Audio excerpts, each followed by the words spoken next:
So this is how you use cash flow to save money by accident. And it's actually super simple. All you really need to do is get a credit card. Now, the credit is a really crucial part of this because what it allows you to do is isolate your money. What you want to do to save is have a one-directional bank account. What that means is that money goes in, money does not come out. Money goes one way. And so there's a pipeline that's associated with this process. The first step in the pipeline is getting paid. So you want to have a singular account and its only purpose is just collecting your paycheck. That's one account. Now, the second step is paying off your credit card. So you're going to want to use your credit card for absolutely everything. That means buying groceries, paying your phone bill, paying your rent, everything you want to put on your credit card. The reason that you want to put it on your credit card is because it gives you a snapshot of your spending. You can see exactly how much your credit card bill is. And if you're paying off your credit card bill every week, that means that you can exactly see how much you've spent every week. This gives you a really good insight on your spending rather than what it is with your debit card, where you're just tapping it and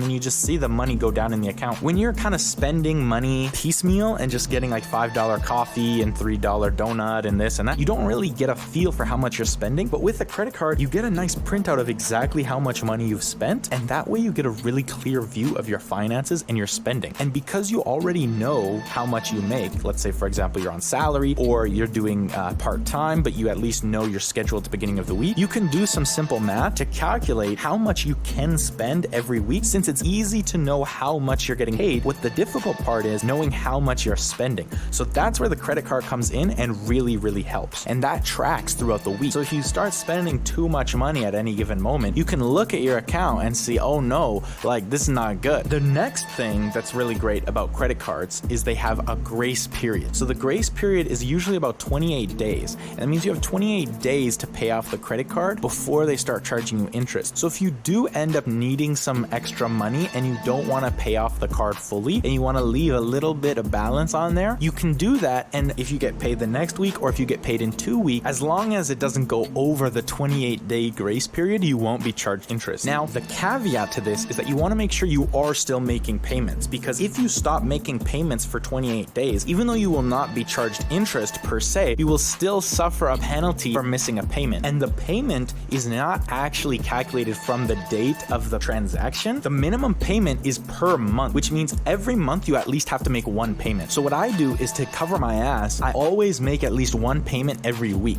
And this means that if I do need to go 2 weeks without making a payment, it doesn't matter because I have that wiggle room. But I religiously make at least one payment every week, even if it's only $10. There is a minimum payment that you must make. And then that way, if something does come up, you've already made more than the minimum payment. You never want to just make the minimum payment, because the credit card company will see that and they're going to think that you're poor. And if a credit card company thinks that you're poor, they're not going to want to give you more money. And the goal here is to, one, raise your credit limit so that you can float more transactions on your account without it affecting your credit score. That leads me to my next point. So with this, even though you're not going to be charged interest, you can still lose points on your credit score if you have more than 30% sitting on your card. So let's say, for example, you have a $5,000 card or a $10,000 card. It makes the math easy.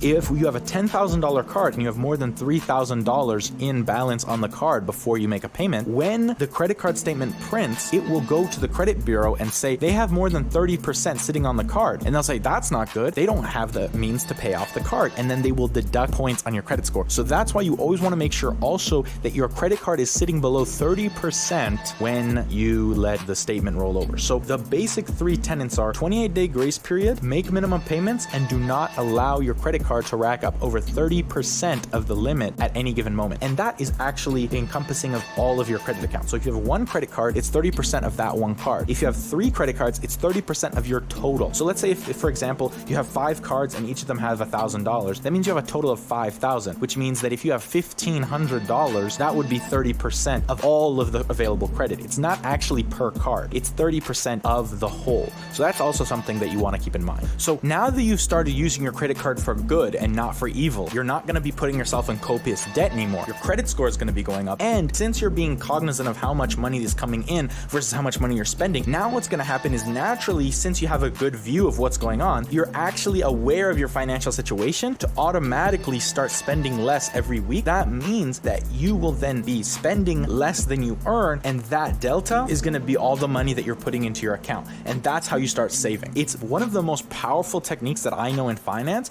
and it's helped me personally by the age of 20 save up over $50,000. So this is really, really powerful. Let me know if you guys have any questions, and I hope you enjoyed the video.